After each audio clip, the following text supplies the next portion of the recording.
반갑습니다 여러분. 오늘은 주말 투네이션 해주신 질문자분 답변해 보겠습니다. 남성이 패배를 받아들이는 방법에 대한 질문입니다. 이분은 20대 초중반의 남성이시고 근데 이분 전체적인 메일이 굉장히 시적으로 보내셨어요. 질문자분은 대학을 가지 않았고요, 졸업한 후 사업을 했대요. 근데 이분이 나는 거창한 사업가가 될 거야가 아니라 아르바이트에 비해는 좀 빠르게 돈 벌 수 있겠지 해서 그냥 한 거래요. 그래서 이분은 1,000만 원 정도 모아가지고 어떤 근사한 오토바이, 헬멧 그리고 자켓을 사고 싶었고 해냈대요. 근데 사업이 산비탈 굴러내려가는 눈덩이 마냥 커졌고, 스스로 세금을 내는 방법, 웹사이트 만드는 방법, 클라이언트 관리 등 시스템 구축 방법을 배웠습니다. 이제 항상 옆에 있지 않아도 스스로 회사가 일을 한대요. 이거 완전 진짜 무슨 동화 같은 얘기인데, 이것이 사실이라면 질문자분은 정말 타고난 사업가입니다. 많은 사람들이 이걸 못해가지고. 그러나 제 사업은 군대 가면서 끝났대요. 그래서 이제 전역하고 보니까 자기 사업이 왕국이 아니라 무슨 고고학자들이 파낸 유적 같았다. 이분이 되게 시적인 표현을 많이 써요. 근데 아무튼 그래서 오토바이를 탄 유랑자 신세로 지내던 어느 날, 표현 보십시오. 되게 시적이지 않습니까? 이분 약간 좀 문풍당당 느낌인데, 그래서 좀 어렵습니다 제가 지금. 그래서 이분이 제트기를 구입해서 항공사를 설립하고 싶었대요. 그래서 본인이 만든 항공사를 코스피에 상장시키고 정치에 입문해서 권력을 가지고 싶었대요. 이게 제가 일전에 말씀하신 위험을 감수하고 더 큰 보상을 추구하려는 그런 가려움에 가까운 것이래요. 그래서 이분은 2022년과 2021년 일주일에 80시간씩 일을 했대요. 그러니까 이분이 되게 흥미로운 분인 게, 2022년과 2021년이면은 팬데믹 공포에 극한이 달했을 시기인데, 그래서 아시아나항공이 대한항공에 흡수되고 이 와중에 항공사를 차리겠다고. 대단하신 분이죠. 그러니까 쉽게 얘기해서 가뭄이 들었는데 이제 우산을 만들고 있는 분이야. 이게 한편으로는 대단한 겁니다 여러분. 이게 워렌 버핏인가요? 누군가 얘기한 거 있잖아요. 공포에 사고 호황에 팔아라. 이게 말이 쉽지 막상 해보려고 하면 어렵죠. 이게 공포인지 호황인지 헷갈리죠. 근데 아무튼 질문자분은 이제 시드머니를 만들고 있는데 다시 사업을 복구했대요. 이런 일련의 사업을 통한 경험을 통해서, 사업을 하는 경험을 통해서 질문자분은 자기 자신이 플라톤의 동굴 속 모닥불 앞에 앉아있는 여우라고 생각을 했대요. 저한테 가끔 이제 니체, 쇼펜하우어, 플라톤 얘기하시는 분들이 있는데, 저는 살면서 철학책을 읽어보질 않았습니다. 그래서 솔직히 저는 플라톤의 동굴하면 뭔 얘기인지 몰라요. 야생 여우는 조심스럽게 숨어다니지 않으면은 금세 늑대의 먹잇감이 되기 일쑤다.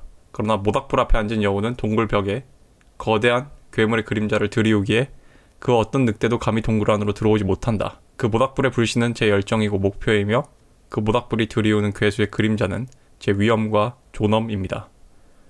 레드필드적 관점에서 특정 상황에서 알파의 가면을 쓰는 베타라고 해석할 수도 있겠습니다. 일단 이 문단에 대한 제 생각은 그 왕좌의 게임에 나온 그 권력에 대한 비유인 거예요. 제가 그 비유 참 좋아하는데, 권력은 그림자와 같다. 땅딸막한 그 난쟁이 티리온 레니스터한테 게파리스가 이렇게 얘기하잖아요. 작은 사람도 큰 그림자를 들이울 수 있다. 그런 비유랑 좀 비슷한 것 같아요. 왜냐하면 그 사람이 어떤 권력자가 됐든, 그러니까 우리 사회에서 얘기하면 알파메일이죠. 어떤 권력자가 됐든 간에 이게 평시에는 이 사람이 진짜 알파메일이어서 이 사람이 이런 지위와 권력을 가지고 있는 건지 헷갈리는데, 실체를 까보면 이제 위기가 다가올 때 그 실체가 드러나죠. 그런 경우가 있습니다. 예를 들면 여러분이 삼국지를 보면은, 우리 삼국지 좋아하는 남자들 알겠지만 이게 다 재상이라고 해서 다 영웅 호걸들이 아니잖아. 진짜 무슨 찐빠 같은 놈들도 있잖아요. 그런 느낌? 그렇게 해석을 하겠습니다. 그러니까 질문자분은 본인이 어떤 진정 자신이 리바이어든이 아니라 그냥 동굴 안에서 열정이란 모닥불을 통해서 그 자신의 열정 덕분에 큰 그림자처럼 보이는 그런 사람이다라고 생각을 하신대요. 사업으로 저렇게 시스템을 구축할 줄 아는 사람이 저렇게 얘기한다는 건 되게 저한테 많은 그런 걸 시사를 하네요. 근데 이분이 꿈을 꿨대요. 근데 이분이 그래서 아무튼 어떤 방식으로든 모닥불에 다시 불을 피울 수만 있다면은 리스크를 감수하고 패배 속에서 다시 일어날 수 있을 것이라 생각했습니다. 이게 이분이 사업을 하면서 리스크 테이킹을 많이 했기 때문에 이런 식의 사고방식이 생긴 것 같습니다. 왜냐면은 아무리 리더고, 제가 일전에 시즌1에 만든 그 남성성 영상 보면 알겠지만, 아무리 남자더라도 일단 이 리스크에 직면을 하면은 그 남자가 진짜 천성적인 그런 알파적 기질을 타고난, 그런 우리가 흔히 얘기하는 다크 트라이어트, 그런 알파남의 어두운 기질이라고 부를 만한 거를 천성적으로 타고나지 않는 이상은, 아무튼 남자들은 일단 리스크와 직면을 하면 일단 1초 정도는 당황할 수 있거든, 최소. 그래서 이분이 꿈을 꿨는데 2차 대전 병사였고 독일 폐잔병이었대요. 그래서 이분은 지휘관이었던 것 같아요. 장교. 그래서 어떻게든 해보려고 했는데 터무니없이 무너졌다. 그래서 병사들이 다 죽고 자기는 이제 홀로 해안가에서 운둔하다가 상선에 숨었는데 프랑스 군인들한테 들켰대요. 그래서 이제 자기를 포로로 안 잡고 즉각 사살하려고 했대요. 근데 대전차 로켓을 들고 적 전차를 막아설 땐 느껴지지 않던 두려움이 소총을 든 프랑스 병사 2명 앞에서는 자신을 압도했다. 왜 그럴까요? 왜 대전차 로켓을 들고 막아설 때는 두려움이 느껴지지 않는데 왜 상선에 숨어서 있다가 프랑스인 병사 2명 앞에서 들켰을 때는 왜 죽음의 공포가 압도했을까? 그들이 알아듣지 못하는 독일어로 꿈에서 독일어를 하셨나봐요. 목숨을 구걸했습니다. 뭐 장교이기 때문에 나는 유용한 정보를 제출할 수 있고 당신들은 훈장을 받게 해줄 수 있다. 이래서 이게 전투기 파일럿들이 대부분 다 포로로 잡히잖아요. 이게 이유가 있습니다. 이게 뭔가 이게 사회든 군대든 똑같아요. 이게 포로도 급이 다릅니다. 이제 가끔 이제 전쟁과 좀 거리가 먼 우리 세대는 도대체 포로를 왜 잡아 이 생각을 하는 사람들이 있을 거 아니에요. 게임만 한 사람들은. 왜냐하면은 우리가 포로를 죽이기 시작하면은 상대편도 우리 포로를 죽이기 시작해요. 근데 그게 굉장한 스트레스입니다. 그래서 서로 포로를 안 건든 게 이유가 있어요. 아무튼 그 총구는 제 표현을 빌리자면은 리바이어던의 눈이었으며 그것에 삼켜지는 걸 느끼고 깨어났다. 근데 일어나서 분노를 느꼈대요. 왜냐하면 리바이어던이 다시 나타났을 때 목숨을 구걸할 것을 깨달았기 때문이다. 리바이어던은 여우의 모닥불 따위는 신경 쓰지 않고 리바이어던은 꼬리로 거대한 물결을 일으킬 것이며 플라톤의 동굴도 흔적 없이 무너뜨릴 것이다. 리바이어던이 바다에 사는 동물인가요? 제가 기독교인이 아니어가지고 자세히는 모르겠는데 아마 리바이어던이 바닷속에 사는 동물 같은데 아무튼 간에 그 쓰나미로 인해서 여우는 괴수의 모습으로 죽을 것이다. 마치 영화 300의 리오나이더스 왕이 화살 수천 발 맞고 벌집이 돼가지고 고슴도치가 돼서 죽죠. 그런 거를 비유하셨는데 그래 고슴도치라고 표현하기는 그 장면이 좀 멋있긴 해요. 근데 아무튼 여우가 위험을 버리고 동굴 밖으로 나와 아양을 부린다면은 리바이어던은 다시 꼬리를 거두고 어두운 바닷속으로 사라질 것이다. 여우는 목숨을 건지고 다시 동굴 속으로 들어가 모닥불 앞에 앉지만 이제 여우의 그림자는 아무런 의미도 가지지 못한다. 이런 저에게서 패배는 동굴 안에 꺼져버린 불씨가 아닌 동굴 밖에서 선택을 기다리는 리바이어던이다. 리바이어던의 자비를 위해서 존엄성을 버려야 하는 상황에서 진정한 남성성을 가진 인간은 어떤 선택을 내려야 하는지 궁금합니다. 참고로 리바이어던은 여우가 동굴에서 웨이트리프팅을 한다고 해서 절대 승리할 수 없는 여우 관점에서 초월적인 힘으로 간주해 주시기 바랍니다. 제가 이 질문이 어렵다고 한 이유가 뭐냐면은 그러니까 리바이어던이 나도 뭔지는 알겠는데 이게 갸가 간지 모르겠어요.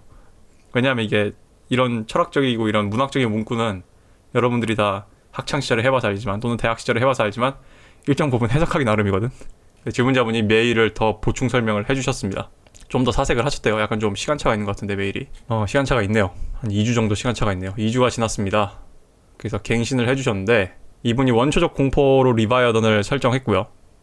좀 더 구체적으로 이제 설명을 해주셨습니다. 저의 이런 곤경을 잘 이해를 해주셨네. 신체적 위협에 대한 공포다. 그러니까 이분은 이 원초적 공포 중에 가장 극명하게 드러나는 특징은 신체적 위협이다. 그죠? 위에서 꿈속에서도 이렇게 총으로 겨눈 거니까. 근데 내가 궁금한 거는 왜 땅크 앞에서는 느끼지 않냐는 거야. 왜 로켓으로 땅크 앞에 섰을 때는 괜찮냐 이거예요. 아마 후자는 개 죽음이고 전자는 장교로서 명예로운 죽음이자 상대방의 전차라는 그런 상대방의 리바이어던을 죽이는 일이기 때문이 아니었을까요? 아무튼 간에 총에 맞아 죽을 것이라는 공포가 그것일 것이고 제가 비슷한 감정을 느끼기 위해서 아파트 옥상에 올라 난간 너머로 몸을 기울였을 때 느낀 감정은 사뭇 달랐습니다. 삶과 죽음의 경계에 있었지만 그 경계선은 제게로 다가오지 않았습니다. 질문자분도 이런 거를 실험을 해보셨군요. 삶과 죽음의 경계가 어떤 건지 보는 거. 근데 이분은 왜 이게 원초적 공포라고 느끼지 않았을까요? 바로 결정을 내리기 위한 시간적인 충분한 여유가 있었기 때문이다라고 하세요. 그래서 두 번째 요소는 촉박성이다. 질문자분이 특징이라고 하셨는데 전 요소라고 할게요. 제가 보기엔 요소인 것 같아요. 예를 들면 꿈속에서 프랑스 병사들은 결정할 시간을 길게 안 주죠. 그래서 이분이 바이크를 180까지 밟아서 넘어가니 비슷한 감정이 들기 시작했습니다. 저는 180까지 뭔가를 밟아본 적이 없는데 한 가지 다른 점은 공포와 함께 몸이 반사적으로 결정을 내리기 시작했다는 것이다. 즉 flight or fight. 미안합니다. fight or flight. 싸울 것인가 튈 것인가, 응전할 것인가 후퇴할 것인가. 뇌가 fight를 택한 이유는 위험한 상황임에도 불구하고 무엇을 해야 할지 알았기 때문에 knows what one is doing. 그죠? 내가 일전에 남성성 영상에서 이런 표현했죠. He knows what is doing. 그게 진짜 알파 메일이고 그 사람이 리더라고. 그 사람들한테 권력이 형성이 되고 왜냐면 사람들의 신뢰와 신용을 받기 때문에. 그래서 그 사람이 영향력이 생긴다. 그래서 여자들이 무슨 권력 또는 뭐가 무슨 할당제를 요구하는 높은 자리가 앉아서 손가락질을 이래라 저래라 하는 자리인 줄 아는 건 착각이더라고요, 했죠. 그래서 잘 얘기하셨습니다. 저도 이게 뭔 얘기인지 알 것 같아요. 저도 리스크 테이킹을 자신 있게 할 수 있는 거는 내가 무엇을 하는지 알 때요. 그래서 로버트 기요사키는 부채를 이용하라고 하잖아요, 자기 책에서. 근데 그 부채를 뭐라고 표현하냐면은 장전된 총이라고 비유를 해요. 내가 총을 정확히 다룰 줄 알면은, 그래서 내가 리스크에 대해서 이해를 하고 리스크를 다룰 줄 알면은 남자들한테 리스크 테이킹은 되게 재밌는 게 됩니다. 마찬가지로 저도 운전을 할 때 제가 한 1년 차까지는, 1년 차도 아니다, 한 6개월까지는 제가 운전을 되게 처음에 좀 긴장을 하고 했거든요. 근데 내가 차폭감을 100% 이해하게 되고, 거의 99.9%. 브레이크 거리, 그리고 내가 몰고 있는 자동차가 이게 급커브를 꺾었을 때 축이 얼마나 나오냐. 그래서 저는 옛날에 눈이 많이 내리면은 저희 공터 가가지고 드리프트 연습도 해봤어요. 차가 얼마나 꺾이나 이런 것도. 그런 데이터들이 있어가지고 내가 통제력을 주게 되면은 리스크가 두렵지가 않죠. 그때부터. 리스크 테이킹은 그냥 겁대가리 상실해가지고 머리를 들이박는 게 아니라는 얘기죠. 그래서 근데 아무튼 질문자분이 이거를 계속 실험을 하면서, 그럼 신체적 위협이 촉박하게 다가오는 상황에서 무엇을 할지 몰라야 하는 상황이 필요하다. 원초적 공포를 구성하기 위해서는. 즉 통제력이 상실해야 된다는 얘기가 나올 것 같아요. 그러면은 그죠, 뒤에 그렇게 말씀하시고. 근데 이거를 계속 하다가는 다음 레드필 영상이 올라오기 전에 다윈상을 수상하게 될 것이 뻔했기 때문에 한국에서는 다윈상을 수상하기보다는 그냥 한문철 변호사 TV에 나올 가능성이 높습니다. 아무튼 유튜브를 한번 타실 뻔했네요. 현명합니다. 격투기를 배운 친구한테 도움을 받기로 했습니다. 방금 현명하다는 말 취소할게요. 친구에게 가벼운 스파링을 부탁하면서, 가벼운 스파링을 부탁하면서. 왜냐하면 질문자분은 격투기를 모르기 때문이죠. 그러니까 통제력이 없는 거죠. 내가 복싱을 프로급으로 배우고 주먹에 대해서 이해를 한다면은 이것 또한 오토바이와 같은 게 돼버리는 거니까, 질문자분은 친구한테 얻어맞을 준비가 됐으니까 때려라 이렇게 얘기했대요. 근데 원초적 공포 따위는 잊은 채 바닥에 뒹굴면서 숨을 쉬려고 5분 정도 애쓰고 나서야 다리에 힘이 들어가기 시작했습니다. 약간 저랑 비슷하네요. 제가 일전에 얘기했듯이 제가 중학교 이후로 이제 사람들과 주먹으로 한 싸움을 안 했는데 제 마지막 싸움이 권투를 배운 애였어요. 내가 무슨 기분인지 알아. 내가 아무튼 망설이면서도 자세를 잡는 친구 앞에서, 그죠? 친구 당황스럽죠. 약간 이거 무슨 파이트 클럽에 나오는 장면 같지 않아요? 얼굴을 막는다면은 다시 5분 동안 바닥에서 꺽꺽댈 것이고, 몸통을 막는다면은 정신을 차린 다음에 코 재건 수술을 받아야 할 것이다. 즉 친구는 내가 어딜 막든 간에 막지 않은 곳을 때릴 것이다 이거죠.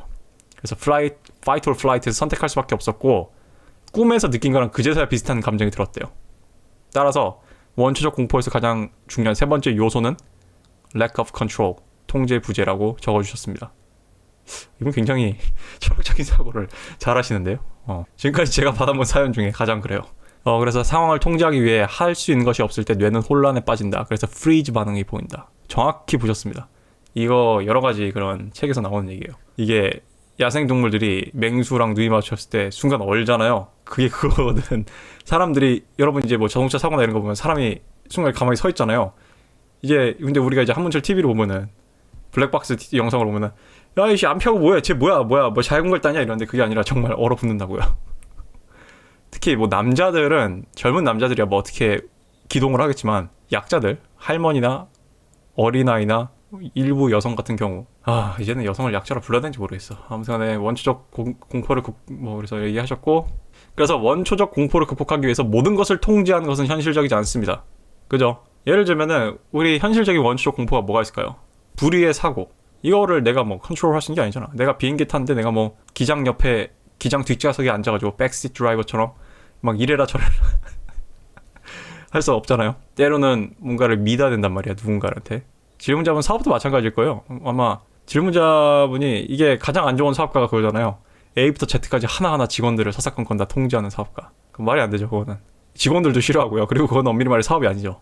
자영업, 그러니까 그거를 이제 자영업이라고 하죠, 우리는. 솔직히 자영업도 일부 알바한테 믿고 맡게 되는 게 있잖아요, 그죠? 모든 걸 다 통제할 수 없습니다. 그래서 이를 타파하기 위해서 스토이시즘적인 접근을 해본다면 통제라는 것은 내면에 나온 것일 것입니다. 일전에 댓글로 저한테 스토아 철학이 뭔가요? 저한테 질문하신 분이 있는데, 이게 스토아 철학이 그 명상록에 나오는 개념이에요. 원래 이게 스토아 철학은 레드필계에서 굉장히 남자들이 선호하고 곽광하는 철학입니다. 스토아 철학을 쉽게 이해하면은, 뭐라 해야 되지? 이게 또 너무 단편적으로 얘기하면 뭔가 오해가 있을 것 같은데, 반응하지 않는다? 통제할 수 없는 요소 외에 대해서는 초연하다. 약간 이런 거예요. 제 책상에 스토아 철학에 대한 책이 있을 텐데, 안 읽은 지 오래돼가지고 다른 칸으로 치웠나 보네. 여기 있네. 그래서 이게 가장 대중적으로 나온 책이 명상록을 읽으셔도 좋고, 이건 원서예요. Obstacle is the Way인데 이거 국내 번역됐어요. 라이언 홀리데이, 라이언 일요일이 쓴 책입니다. 대충 이거 한국에 번역된 책인데 그걸 읽어보시면 대충 스토아시즘이 뭔지 아실 겁니다. 시청자분들은 이미 아시는 분들 많을 것 같아요. 스토아시즘은 워낙 유명한 개념이어서. 아무튼 뭐 직감하셨겠지만 레드필에 있는 남자들은 이 철학을 선호를 하죠. 아무튼 질문자분이 격투기에 대해 몰랐더라도 진정한 스토익이었다면 원초적 공포 앞에서 합리적인 결정을 내렸을 것입니다. 이게 스토아 철학의 궁극이 뭐냐면은 가끔 이런 초인적인 현상이 일어납니다. 이제 미국 같은 경우 이제 막 총기 사건이 일어나잖아요. 어떤 현상들이 일어나냐면은 일부 그런 총기 사건에 휘말린 피해자들 중에 살아남은 사람들 중에 그 총기 난사범이 자기한테 총기를 들이대는데 질문자분이 말씀하신 그런 프리즈나 파이트 or 플라이트 그런 아드레날린이 솟는 그런 경험보다는 약간 신적인 체험을 한다 그래요. 일부 사람들 같은 경우. 그러니까 그 모든 걸 초월해가지고 두렵지도 않고 뭔가 그 몰라 말로 형용할 수 없는 그 뭔가 있어요. 오히려 침착해지고 뭔가 모든 게 선명해지는.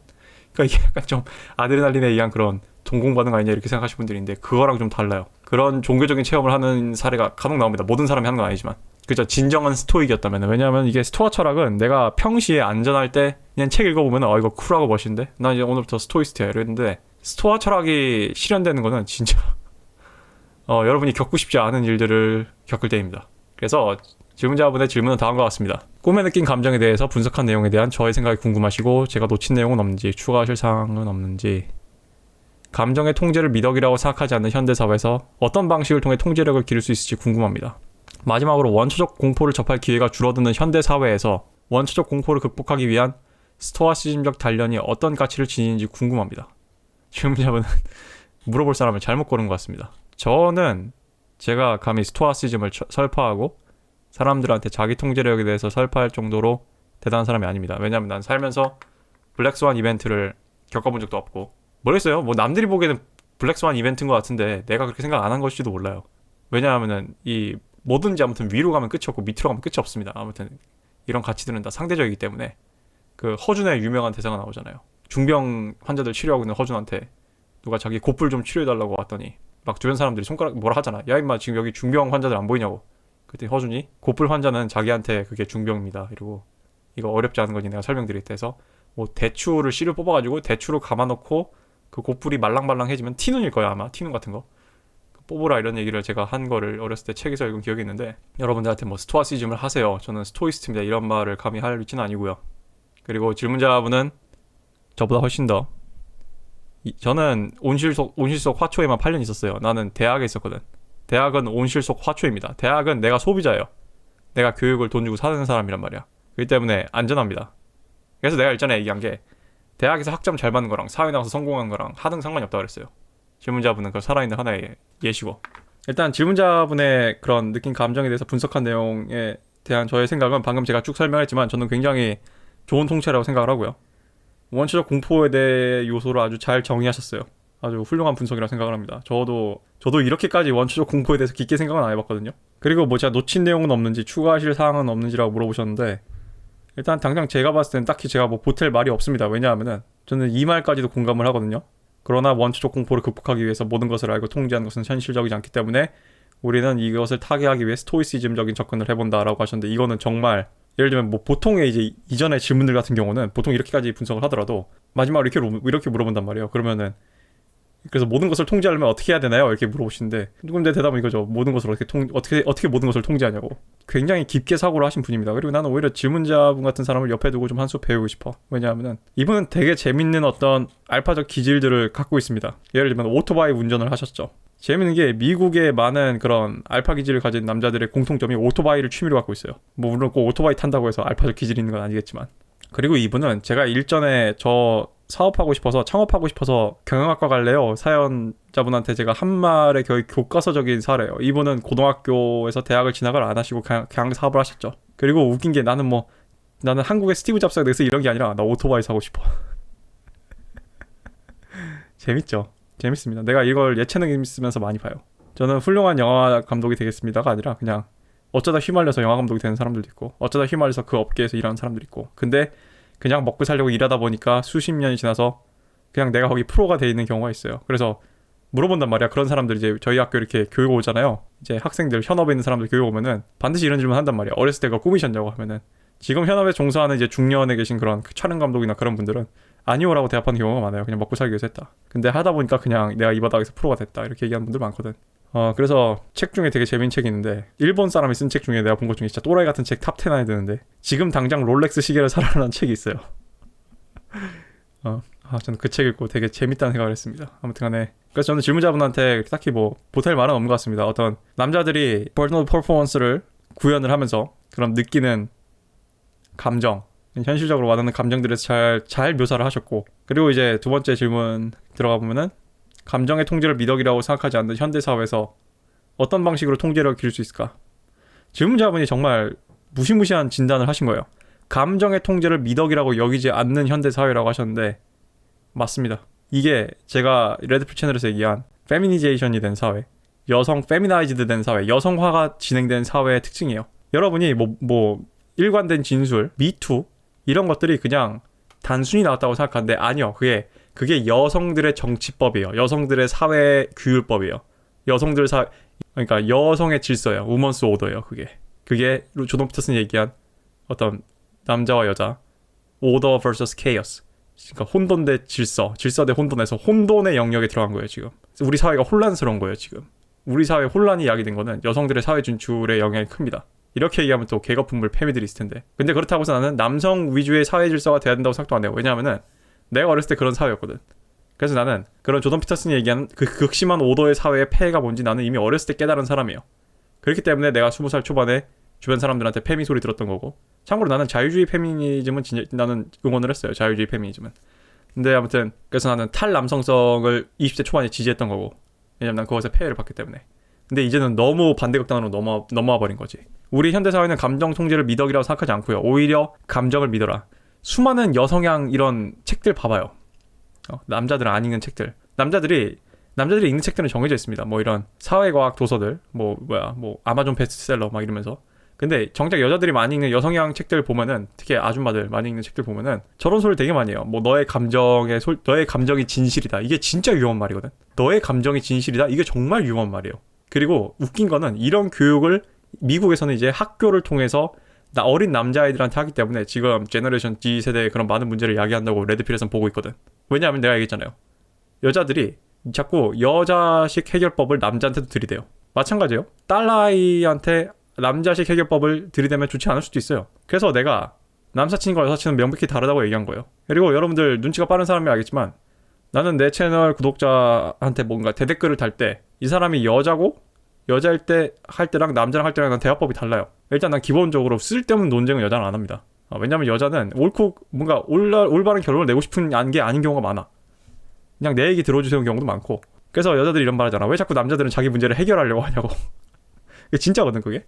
근데 자꾸 3000%로 빠지는데 이 질문자분이 정말 냉철한 통찰을 한 게, 현재는 여성 위주 여성향 사회이기 때문에 감정 통제를 미덕이라고 생각하지 않고요. 그 감정이 진짜라고 믿어요. 이게 남자들의 이게 인셀, 여초 표현에서 얘기하는 그런 도태된 베타남들의 분노를 유발해요. 왜냐면 남자들의 주된 감정은 분노예요.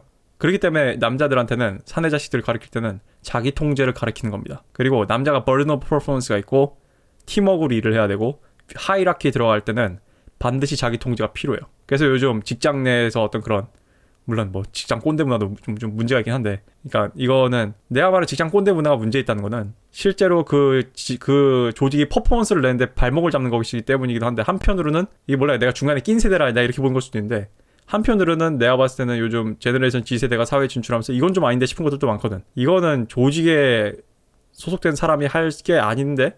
라는 게 있어요. 근데 뭐 지금 자세히 얘기하진 않고, 그런 것들이 자꾸 이제 현대 젊은 남성들한테 문제를 야기한단 말이야. 이거는 진짜 심각한 사회 문제입니다. 감정 통제를 미덕이라고 생각하지 않는 거. 그래서 이것을 여자들한테 살포하는 미국의 세 글자가 이거예요. 유거걸. 이거 옛날에 이효리가 불렀던 노래인데, 유거걸. 이게 뭐냐면은 해. 여자한테 하지마가 없어요. 해야 다. 해도 돼. 다 합리화하고. 내 감정이 진실이야. 이게 여자들이 직장에서 퍼포먼스를 못 내는 원인이기도 해요. 내가 일전에 얘기했죠. 저희 어머니가 어떤 통찰을 저한테 얘기하시냐면은, 남자는 뭔가 일을 시키면은 입국 닷하고 입국 담은 다음에 그냥 경고하는데, 여자들은 뭔가 자꾸 잡생각이 많다. 그게 왜냐하면은 여자는 감정을 먼저 프로세싱 하잖아요. 감정을 미덕이라고 생각하거든. 그러니까 지금 내가 이 일을 하는데 감정적으로 불행한 거야. 난 이게 커리어 우먼이 멋있을 줄 알았고 내 꿈일 줄 알았는데, 자꾸 난 이거 하면 행복할 줄 알았는데 내 감정은 행복하지가 않아. 근데 물어보자고. 도대체 행복한 감정이 뭐냐? 여러분들이 말하는 행복한 감정은 그런 쾌락이 끊임없이 지속되는 거예요? 그럼 쾌락은 의미가 없어요. 마약이 왜 무서운 줄 알아요? 마약이 왜 무서운 줄 알아요? 강한 쾌락이 끊임없이 지속되면은 그 밑에 쾌락은 이제 쾌락이 아니라 고통이 되거든. 그래서 나중에 마약 중독자들은 쾌락을 느끼기 위해서 마약을 하는 게 아니라 고통을 안 느끼기 위해서 마약을 한다는 얘기가 있잖아요. 쾌락은 지속되지 않아요. 그럼 그렇게 돼서도 안 되고.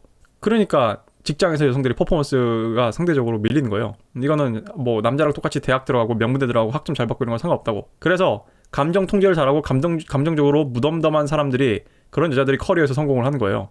그래서 한편으로는 그래서 그런 여자들이 연애 시장에서 남자들한테 평균적으로 인기가 없는 거예요. 근데 역설이 아니야. 그냥 it is what it is. 원래 현실이 이런 거예요. 근데 그냥 우리가 그냥 체리 피킹을 하고 싶은 거야. 모든 건 양날의 검인데 그냥 장점만 체리 피킹을 하고 싶은 거라고. 내가 그래서 일전에 어떤 공대 다니시는 그런 이과남이 이런 여자 없을까요? 했을 때 내가 뭐라 그랬어요.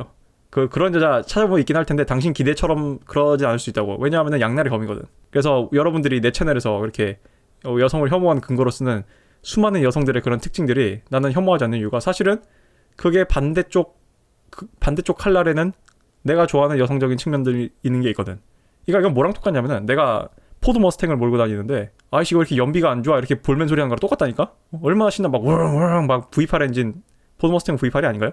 V8 있지 않나? 아무튼 엔진의 그런 떨림을 느끼면서 막 부앙 달리는 건 좋고 그럼 연비가 나쁜 건 싫어? 약간 그런 거거든. 그래서 지금 이제 감정의 통제를 해야 되는 시대예요 이제는. 그래야지 무고 미투니 성인지 감수성이 이딴 개소리가 안 나옵니다. 그리고 뭐 이 채널을 듣는 소수 여자들이 있겠지만 여러분들이 진짜 알파 피메일 되고 싶다면은 알파 피메일이 되고 싶다면은 이런 힌트를 얻어가는 거야. 아 내가 직장에서 내가 불행하다고 느끼는 거는 내가 감정을 먼저 프로세싱 했기 때문이구나. 남자들은 그냥 자기 감정을 통제하는구나. 감정이 내 진실이 아니구나. 이거 하나만 여자들이 알아도 많은 개선이 일어난단 말이야. 지금 어떻게 보면 남자친구랑 싸울 때 좀 덜 할 수도 있고 남자친구한테 섭섭함을 느낀다는 것 자체가 진실이 아닐 수 있구나. 그럼 이걸 좀 객관적으로 떼서보자. 나와 나의 감정을 분리해보자. 이게 알랭 드 보통이 쓴 책 불안에서 나오는 요지예요. 제발 여자들은 난 좀 알랭 드 보통이 쓴 책 불안 좀 읽어봤으면 좋겠어. 그 알랭 드 보통이 그 나와 감정을 분리하는 것에 대해서 굉장히 잘 설명을 했거든요. 그 책에서. 알랭 드 보통 여자들이 좋아하는 작가 아니에요? 좀 왜 안 읽어보지? 읽어봐도 생각이 없는 건가? 아무튼 그럼 상당수의 여자들 입장에서도 많은 문제가 해결돼요. 그러면은 내 관점에선 그래. 근데 동물적으로는 좀 힘들 수 있어요. 아무튼 감정은 진실이 아닙니다. 지금 전 말씀대로. 그래서 이건 통제를 해야 될 대상이에요. 너무 냉철한 이성 때문에 감정이 배제되는 것도 안 되겠지만 항상 결론은 되게 그레이 에어리아죠. 그래서 어떻게 하면 통제력을 기를 수 있을지 궁금하냐? 첫 번째, 이런 사회적 시류에 휩쓸리지 않는 거라고 생각을 합니다. 그리고 두 번째, 너의 감정이 진실이라고 얘기하는 사람들을 멀리해야 됩니다. 그래서 한편으로는 남자들이 여자한테 또는 엄마한테 자신의 문제를 얘기하지 않는 게 좋다고 생각을 해요. 왜냐하면은 특히 여자한테 엄마는 나의 편이잖아. 그러다 보니까 어떤 나의 감정이나 이런 것에 대해서 무조건적으로 지지하고 호소하는 엄마들이 있단 말이에요. 근데 아빠한테 똑같은 얘기를 하면은 좀 남자다운 아빠 같은 경우는 뭔 개소리냐 이럴 수 있잖아. 무슨 허튼 생각하고 있냐고. 그래서 전통적인 그런 매스큘린하고 페미닌한 엄마 아빠 그런 분리된 집안에서는 어렸을 때 다 엄마한테 가잖아. 엄마 이러면서 그래서 약간 좀 아빠 대체적으로 이미지가 그렇잖아요. 아빠는 약간 좀 근엄한 그런 신이고 엄마는 자유로운 여신 느낌이 바로 그거거든. 그러니까 그게 엄마의 역할이 나쁘다는 게 아니라 나중에 머리 크고 중요한 결정을 내릴 때는 그러지 말아야 된다 이거예요. 왜냐하면은 여자들은 마찬가지로 여자친구도 나를 이해해줄 때 나의 감정을 타일러 주려고 하거든. 그게 나쁜 건 아니야. 필요할 때도 있긴 한데 그게 남자 입장에서 언제 필요할지 스스로 파악을 해야 된다 이거예요. 그리고 자기 통제력을 기르는 또 다른 방식은 제 생각에는 일단 제가 아까 말씀드린 그런 스토아시즘적인 책도 많이 읽는 게 좋고 일단 현실적으로 이게 기능을 한다는 걸 깨달아야 돼요. 그래서 자기 통제를 했을 때 보상을 받는 체험을 좀 해야 될 필요가 있다고 생각을 합니다. 그리고 항상 이 생각을 해요. 이거를 그 레드필 채널 중 하나인 제이 월러라는 남자가 있어요. 그 진저 헤어 가진 그런 되게 그런 훈남 스타일 남자가 있는데 그 제이 월러의 유튜브 방송 중에 제가 제일 좋아하는 말이 그 영상 있어요. 그 초창기 영상인데 너 내면에 있는 비치 보이스를 죽여라. 이게 뭐 해변가 소리가 아니에요. 바다 소리가 아니라 비치 말고 비치. 그래서 그 비치 보이스를 죽여라. 그러니까 이게 네 안에 있는 그 계집의 목소리를 죽여라. 남자애들아. 이 얘기예요. 뭐냐면은 예를 들면 이런 거야. 내가 오늘 웨이트 리프팅을 해야 되는데 오늘 좀 이게 좀 들 날이 아닌 것 같아. 오늘 별로 하고 싶지 않은 감정이 들어. 근데 그게 바로 비치 보이스라는 거예요. 그 제이 월러가 표현하게. 그럼 뭐라고 해야 되냐? Shut up, bitch 한 다음에 가서 웨이트를 들라 이거야. 이게 여기서 말하는 자기 감정의 통제예요. 내가 오늘 웨이트를 들고 싶지 않은 감정이 들어? 미친놈아. 뭔 소리야. 그건 네 감정이고 가서 들어 임마 이거야. 우리 군대에서 그런 걸 배울 수 있잖아. 아니 빠빠빠빠빠 아침 나팔 불면은 누가 환복하고 아침부터 사흘 때 나와가지고 동해물과 이지랄 하고 싶어. 나 누워있고 싶잖아. 근데 내 감정은 상관이 없잖아. 마찬가지로 직업도 내가 오늘 이 프로젝트를 이때까지 완수를 해야 되는데 나 지금 좀 쉬었다 하고 싶은데 이게 좀 아닌 거. 물론 진짜 피곤하면 쉬었다 해야겠지만 별로 하고 싶지 않은데 아니 네 감정은 상관없다니까. 하는 거라니까. 약간 이런 거예요. 근데 그걸 통해서 그런 자기 희생을 통해서 감정을 희생이라고 표현하기도 좀 뭐한데 아무튼 자기 감정을 개무시함으로써 얻는 그런 보상이 있다면은 그게 나는 그게 형성된다고 생각을 해요. 질문자분도 많이 느꼈을 거 아니야. 질문자분이 말씀하신 그 자기 통제력이라는 게 이게 이제 리스크 앞에서 그 버티는 통제력 아니에요? 난 솔직히 사람들한테 권하지 않겠습니다. 이제 이게 너무 위험하기 때문에. 근데 나는 질문자분이 바이크를 탄 것도 자기 통제를 배우는 근본적인 수단이라고 생각하고요. 내가 운전을 수동으로 하면서 내가 운전 드라이빙을 하면서 나는 드라이빙하면서 무슨 기분을 느끼냐면은 그 자기 통제와 리스크 테이킹을 느낀단 말이야. 그 관점에서 내가 드라이브를 좋아하는 것도 있어요. 내가 뭔가 머리가 아프면 드라이브를 하거나 하는 이유도 그거거든. 그러니까 그런 식의 어떤 자신의 취미, 약간 살짝 위험할 수도 있는 그런 자신의 취미를 갖는 거. 예를 들면 아까 말씀하신 격투기도 그래요. 앤드류 테이트가 격투기를 하는 이유가 뭐냐면은 그 사람이 체스를 배우고 격투기를 했거든요. 근데 그 사람은 체스와 격투기에 공통점이 있다고 봐요. 1대1 매치고 체스는 정해진 규칙 내에서 움직이는 거기 때문에 운의 요소가 개입될 여지가 없다. 그래서 체스에서 진다면 철저히 내 잘못이다. 피드백이 확실하다. 격투도 마찬가지다. 링 위에서 운으로 이긴다는 건 거의 있을 수가 없다. 뭔가 내가 실수를 했다면 철저히 내 잘못이다. 그리고 1대1 매치고 그 누구도 날 도와줄 수가 없다. 폐쇄된 공간이다. 그래서 나는 체스를 배웠다가 킥복싱을 선택한 것이다. 이렇게 얘기했거든요. 그런 식으로 뭔가 격투기를 배우면서 너 이런 걸 배울 수가 있죠. 왜냐하면은 나 같아도 내가 격투 훈련을 했어도 막상 스파링을 하려고 올려놓으면 링에 올라가면은 두려울 것 같아. 맞는다는 거잖아. 신체적으로 내가 진짜 맞을 수도 있다는 얘기잖아. 그러면은 이제 그 과정에서 자기 통제를 근데 스파링이니까 상대방이 날 죽이진 않을 거 아니에요. 그런 어느 정도 적당히 통제된 그런 환경 내에서 그런 취미들을 남자들이 갖는 게 좋죠. 그래서 레드필드에 있는 남자들이 특히 리치 쿠퍼는 남자들한테 그래서 바이크를 타라고 얘기해요. 근데 나는 솔직히 한국에서는 별로 권하잖아요. 왜냐면 한국은 캐나다와 좀 환경이 다르잖아요. 캐나다는 이렇게 좀 산악도로도 많고 좀 한적한 곳이 많은데 한국은 정말 교통사고 크게 나면 진짜 큰일 나기 때문에 내가 감히 사람들한테 이래라 저래라 안 하는데 리치 쿠퍼는 권해요. 그래서 그런 약간 좀 리틀빗 위험한 취미 이런 것도 도움이 될 것 같고. 그리고 원초적 공포를 접할 기회가 줄어드는 사회에서 원초적 공포를 극복하기 위한 스토이시즘이 어떤 가치를 지니느냐. 일단 첫 번째 이런 게 있는 것 같아요. 제가 이 라이언 홀리데이인가요? 신경 끄지 않는 연습인가? 신경 쓰지 않는 연습인가? 그 사람도 누군지 모르겠네. 아무튼 그 사람 책을 내가 되게 좋아했는데 그 사람 책에서 한 말 중에 이런 경구가 기억이 납니다. 동네 슈퍼마켓에서 할머니가 왜 쿠폰 날짜가 지났는데 쿠폰을 안 해주냐로 소리를 바락바락 지르면서 하는 이유는 그게 그 할머니 인생의 가장 중요한 것이기 때문이라는 말이 있어요. 동네 할머니가 동네에서 이거 왜 쿠폰 안 해주냐 이렇게 빽빽거리고 진상짓 하는 게 사실은 그 쿠폰이 할머니 인생에서 가장 중요한 것이기 때문이라는 말이 있다고요. 뭔 얘기인지 알겠어요? 근데 댓글 보면은 가끔 병신 같은 악플 다는 애들이 있어요. 물론 여러분들 못 볼 거예요. 왜냐하면은 나 가끔 이제 뭐 밥 먹거나 화장실에서 이렇게 여러분들 모든 댓글 다 못 봅니다. 근데 지나가다 내 눈에 걸리면은 그냥 조용히 날려버려요. 걔네들은 밥 처먹고 할 일 없는 애들이거든. 제가 이런 얘기를 한 이유가 뭐냐면은 원초적 공포를 극복할 기회가 없기 때문에 사람들이 점점 나약해져가고 점점 더 센시티브 예민해져가요.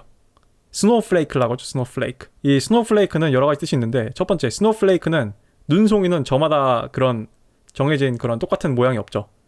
그러니까 약간 좀 그런 UAG 사상 또는 제너레이션 G한테 자기개발서를 통해서 퍼진 모두 한 명 한 명이 다 특별하다라는 그런 식의 논리를 쓰는데 그런 걸 입에 달고 다니는 그런 제너레이션 Z, PC 몹들을 비꼬기 위한 표현이기도 하고 한편으로는 스노우플레이크, 멘탈이 눈송이라 이거야. 그냥 확 녹아버리잖아 사르르 닿자마자. 그러니까 그런 애들이 이제 나오기 시작한다고. 그래서 언어폭력이란 말을 너무 남용하잖아. 언어폭력이란 말을 남용하잖아요. 무슨 언어가 폭력이야. 내가 이렇게 음파로 싸대기 내가 무슨 포켓몬스터냐? 말로 팡 싸가지고 음파 팡 맞아가지고 뭐 코피나요? 이게 왜 요즘 애들이 왜 이런 언어폭력이란 말을 많이 하냐면 일단 아까 앞서 얘기했듯이 사회가 여성화된 것도 있지만 근데 참 내 입에서 이런 말 할 줄 몰랐는데 왜냐면 나는 학교 체벌을 되게 안 좋게 봤거든. 근데 내 입에서 이런 말 할 줄 몰랐는데 안 쳐맞아서 그래 학교에서. 나는 학교에서 학기체로도 쳐맞아봤고요. 강목으로도 쳐맞아봤어요. 그래서 허벅지 피멍이 막 두 줄씩 생기고 그랬어.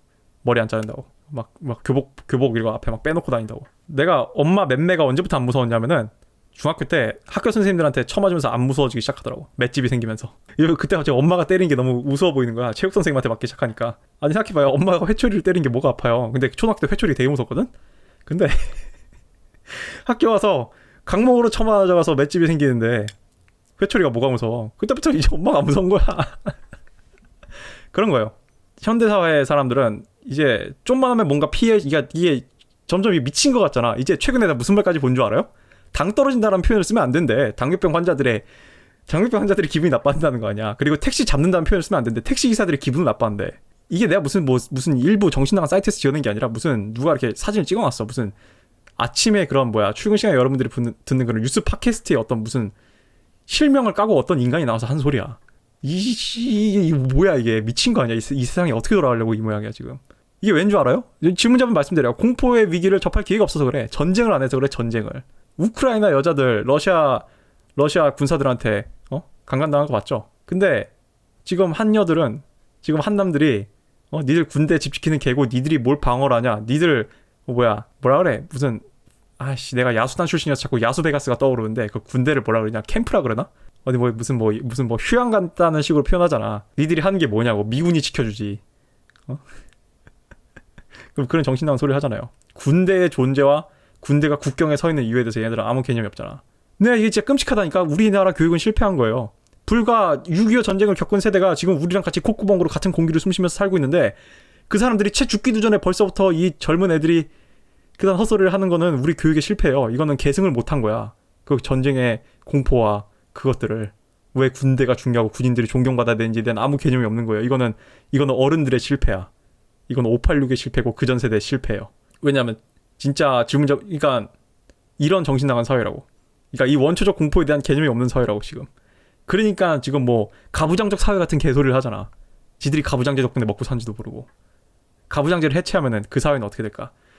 이 뒤에 나한테 어떤 질문자분이 얘기를 했어. 그래서 이분이 어떤 네이트판에서 페미니즘이 왜 사회 해체를 주장하는지에 대해서 나오면서 자기는 이게 잘못됐다고 생각하는데 이게 왜 잘못됐다고 생각하는지 논리적으로 설명할 수가 없는데 도와주세요 했거든. 제가 그 얘기 지금 할게요. 가부장 사회가 왜 우월한 사회냐? 가모장 사회는 왜 존재하지 않았냐? 우리 인류 역사에. 왜냐하면 가부장 사회에 처발폈거든. 지속 가능하지 않았거든. 그래서 질문자분의 대답을 정리해보자면은 지금까지 제가 설명한 거는 이 원초적 공포를 접할 기회가 없는 사회라는 거. 너무 안전하잖아. 놀이기구도 너무 안전하고 운동장에 흙도 없고 산으로 들러 뛰어다니지도 않고 그래서 나뭇가지에 생채기가 생기지도 않고 애들이 막 그 물주먹으로 주먹 다짐하면은 무슨 학교폭력위원회 소집되고 물론 난 좀 좀 일진 이런 건 좀 없어야 된다고 생각하는데 그 조직화되는 건 좀 반대인데 아무튼 1대1 맞다이 정도는 괜찮잖아? 학창시절에? 나도 주먹으로 맞아보는 체험도 좀 하고 그런 원초적 공포를 접할 기회가 없어요. 엄마 아빠들이 과잉 보호를 한단 말이야. 그걸 미국에서는 헬리콥터 페어런트라고 얘기해요. 맞을 거야. 헬리콥터 페어런트? 그러다 보니까 이런 사회적 병폐들이 생겨나는데 스토아시즘적 달력이 어떤 가치를 지니냐고 지금 나한테 물어본 거예요. 어떤 가치를 지니긴요. 몰라요. 질문자분처럼 뭔가 리스크 테이킹을 하고 큰 사업을 일으키는데 도움이 될 수 있지만 그건 이제 가장 최상의 예고. 가장 미니멈한 예는 뭐겠어요? 이런 사회의 소음을 차단할 수 있죠. 이런 사회의 개 잡소리, 개 쓸데없는 헛소리들, 개 쓸데없는 논쟁들, 개 소리들, BS, bullshit 다 무시할 수 있죠. 초연해줄 수 있어요.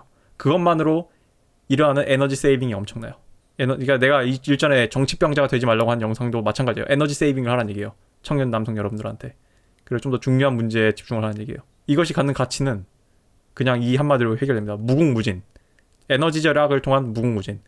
물론 그 절약된 에너지로 그 사람이 어떤 퍼포먼스를 일으키냐는 그 사람한테 달린 문제예요. 그 사람의 그릇이나 어떤 식이나 운이나 이런 거에 달린 문제지만 일단 기본적으로 에너지를 세이빙하고 시덥지 않은 일에 신경 쓰지 않는다는 거는 되게 유쾌하고 상쾌한 일입니다. 디톡스예요. 이거는 디톡스야. 너무나 재밌어. 너무나 좋아요. 웬만한 일에 신경 쓰지 않는 거. 어떻게 보면 약간 무슨 좀 소시오패스처럼 보일 수도 있어요. 겉보기에는 그렇게 되면. 근데 아니라고. 정말 중요한 문제에 신경 쓰는 거라고. 그 질문자분 말씀대로 이런 원초적 공포 앞에서 극복을 한다면 뭔가 좀 더 현명한 생각을 할 수 있거나 위기에서 탈출하는 법을 좀 더 쉽게 이해할 수 있겠죠. 그러니까 이런 거예요. 내가 장기를 두는 사람이면 내가 잘 안 보이는데 옆에 훈수 두는 사람이 잘 보는 이유가 뭐예요? 이 사람은 자동으로 스토어적인 상황인데 장기판에 머리를 받고 있는 나는 자동적으로 스토어적인 상황이 아니거든. 근데 스토어적인 어떤 그런 기질을 키운다면은 내가 장기판을 두고 있는데 마치 내가 훈수를 두고 있는 입장에서처럼 판을 명확하게 보게 될 거란 말이에요. 어떤 그런 가치를 가질 수도 있겠죠. 저는 그렇게 생각을 합니다. 그래서 질문자분이 굉장히 훌륭한 사업가이신데 나중에 제트기 회사 상장하면은 저한테 상장하기 전에 저도 주식 좀 제가 사겠습니다. 제가 현금 들여서 저한테 주식 좀 파시고요. 그리고 이렇게 생각을 합니다. 이제 첫 번째 질문에 있는 이제 리바이어던 우리 인생에 나는 솔직히 이 질문자분이 얘기하는 리바이어던이 우리 현실에서 어떻게 구현되는지에 좀 다를 것 같아요. 예를 들면 불운한 사고일 수도 있고, 질문자분이 오토바이를 타시니까 갑자기 장애가 생길 수도 있는 거 아니에요. 아니면 뭐 누군가의 죽음일 수도 있고, 뜻하지 않은 어떤 질병일 수도 있고, 가습기 살인 사건처럼 어떤 권력 또는 뭐 조폭과 권력의 그런 결합형 마피아, 예를 들면 이제 뭐 버닝썬 같은 거, 그런 거와 어떤 이익이 충돌돼가지고 갑자기 무슨 용역 깡파들이 나타나가지고 내 사업장을 깽판 치는 걸 수도 있고, 협박을 하는 걸 수도 있고, 여러 가지 것들이 있는데, 일단 뭐 천재지변이나 이런 거 같은 경우는 제가 천재지변을 당해보지 않은 사람이어서 감히 얘기할 순 없지만, 대체로 진짜 스토아 철학을 갖고 천재지변에 가까운 일을 겪고도 7.8기로 일어나는 사람들은 그런 천재지변 앞이나 비극적 사고 앞에서도 스토아 철학적인 그런 마인드를 유지하려고 노력을 합니다. 제가 해본 적 없어서 제가 뭐라고 얘기 못하겠는데, 제가 알고 어디서 듣고 주워들은 사례들을 보면 그런 것 같아요. 그런 것 같다라고 표현을 하겠습니다. 그리고 만약에 이 리바이어던이 어떤 사람의 형태로 온다, 인간의 형태로 나한테 찾아온다 한다면은, 질문자분은 리바이어던의 자비를 위해 존엄성을 버린다고 하시는데, 저는 현실적으로 이 존엄성을 버려서 리바이어던을 우방으로 만들거나 친구로 만들면 좋고, 아니면은 리바이어던과 우호적인 관계를 만드는 게 좋다고 생각을 해요. 왜냐하면 일단 핵심은 지속 가능성이거든. 그리고 궁극적으로 질문자분이 되고 싶은 게 뭐예요? 지금 리바이어던이잖아요. 나한테 항공사 상장해서 매각하고 정치에 진출해서 권력을 잡고 싶다며. 그게 뭐예요? 질문자분이 리바이어던이 되겠다는 얘기 아니야. 리바이어던이 되고 싶으면 일단 리바이어던이랑 친구가 돼야죠. 저한테 살면서 가장 큰 가르침을 준 어른이 2명 있습니다. 흥미롭게도 그 둘은 서로 대치하는 입장에 서 있는 사람이었어요. 그러니까 저는 어떤 올바르고 정의롭고 그런 사람들한테서 배운 게 있고, 그리고 이 사람은 악의 축이다, axis of evil, 악의 축이다라고 부를 만한 사람한테서도 인생에 대해서 많은 걸 배웠습니다. 그러니까 리바이어던한테도 난 많은 걸 배웠어요. 그 해리포터에 보면은 해리포터가 볼드모트를 격퇴를 하는 과정에서, 이거 이제 나온 지 오래됐으니까 이제 스포일도 되죠. 해리포터 안에 볼드모트의 일부가 들어가잖아요. 이게 무슨 J.K. 롤링이 무슨 호크룩스, 너는 마지막 호크룩스야, 이런 무슨 웃긴 반전을 하고 싶어서 그냥 억지로 만든 게 아니라, 이거는 이게 조던 피터슨 얘기하죠. 왜 해리포터가 성공을 했냐, 그 뒤에 것들은 죽을 쓰고, 해리포터는 그 어떤 영웅의 여정에 대한 그런 조셉 캠벨의 그런 코스도 잘 따랐고, 그리고 이런 어떤 우리의 어떤 신학이나 문학으로 패턴으로 드러나는 우리 현실을 잘 반영했기 때문이거든요. 그래서 우리한테 호감을 주는 거거든. 그런 요소도 마찬가지입니다. 해리포터가 볼드모트를 격퇴하는 과정에서 볼드모트가 자기한테 일부 이식된 거랑 비슷해요. 여러분은 뭔가를 싸우게 되면은 그 싸우는 상대로부터 뭔가를 배우게 됩니다. 그래서 나는 이렇게 얘기했어요. 나는 시즌 1에서 적을 두는 걸 두려워하지 말되 불필요한 적을 두지 말고, 그리고 뭔가 배울 만한 적을 두는 건 좋다라고 얘기를 했어요. 그거를 알아보는 안목을 가지는 건 다른 문제지. 경구는 쉽습니다. 그거를 내가 실제로 현실에서 적용을 하는 게 어렵지. 예, 뭐 이상이면은 뭐 제 답변이 다 된 것 같습니다. 질문자분도 즐거운 주말 보내시길 바랍니다.